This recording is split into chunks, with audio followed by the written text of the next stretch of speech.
نبی کریم صلی اللہ علیہ وآلہ وسلم نے اپنی امت کے لیے آخری وقت کون سی وصیت فرمائی؟ وہ بات جسے ہر مسلمان کو جاننا چاہیے۔ کیا آپ جانتے ہیں کہ جب نبی کریم صلی اللہ علیہ وآلہ وسلم دنیا سے پردہ فرمانے کے قریب تھے تو آپ صلی اللہ علیہ وآلہ وسلم کی زبان مبارک پر کون سے الفاظ بار بار آ رہے تھے؟ وہ کون سی نصیحت تھی جس کی آپ صلی اللہ علیہ وآلہ وسلم نے اپنی آخری گھڑیوں میں بھی بار بار تاکید فرمائی؟ آج ہم قرآن و حدیث کی روشنی میں اس عظیم وصیت کو جانیں گے جو ہماری دنیا اور آخرت دونوں سنوار سکتی ہے۔ سن 11 ہجری میں نبی کریم صلی اللہ علیہ وآلہ وسلم بیمار ہوئے، چند دن بیماری میں رہے۔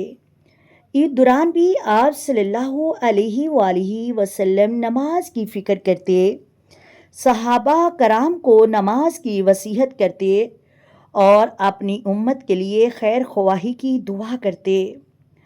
حضرت عائشہ صادقہ رضی اللہ تعالی عنہا بیان فرماتی ہیں کہ آخری ایام میں آپ صلی اللہ علیہ وآلہ وسلم کی طبیعت بہت زیادہ کمزور ہو گئی تھی، لیکن امت کی فکر کم نہ ہوئی۔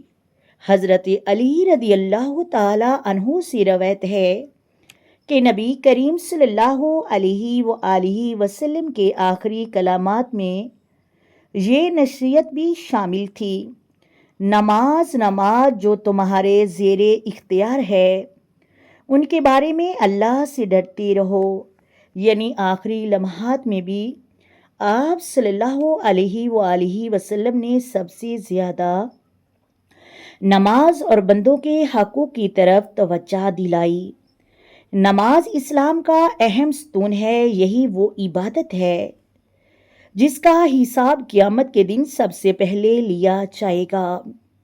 محترم ناظرین، اگر نماز درست ہوگی تو دوسرے اعمال کی قبولیت کی بھی امید ہوگی۔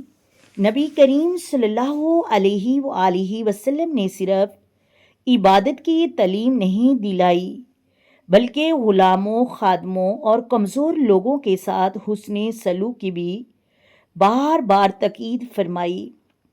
اسلام ہمیں سکھاتا ہے کہ جو شخص دوسروں پر رحم کرتا ہے، اللہ تبارک و تعالیٰ بھی اس پر رحم کرتا ہے۔ اگر ہم واقعہ نبی کریم صلی اللہ علیہ وآلہ وسلم سے محبت کا دعویٰ کرتے ہیں تو ہمیں ان کی آخری نصیحت کو اپنی زندگی کا حصہ بنانا ہوگا۔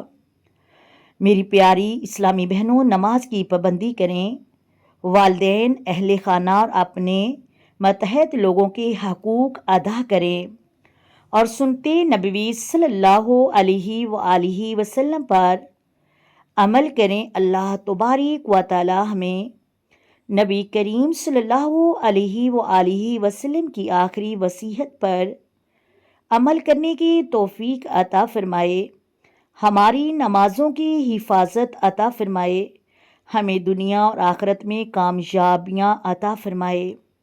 آمین ثم آمین۔ آئیں میرے ساتھ مل کر آقا دو عالم نور مجسم سرور کائنات صلی اللہ علیہ وآلہ وسلم کی ذات پر درود و سلام کے نذرانے پیش کریں۔ الصلاۃ والسلام علیک یا سیدی یا رسول اللہ، الصلاۃ والسلام علیک یا سیدی یا امام الانبیاء، الصلاۃ والسلام علیک یا سیدی یا خاتم النبیین، الصلاۃ والسلام علیک یا سیدی یا رحمت للعالمین، الصلاۃ والسلام علیک یا سیدی یا محمد رسول اللہ۔ محترم ناظرین، اگر ویڈیو اچھی لگے ویڈیو کو لازمی لائک کریں، شیئر کریں اور چینل کو سبسکرائب کر دیں۔ اپنی دعاؤں میں ہمیشہ یاد رکھیں۔ اللہ حافظ۔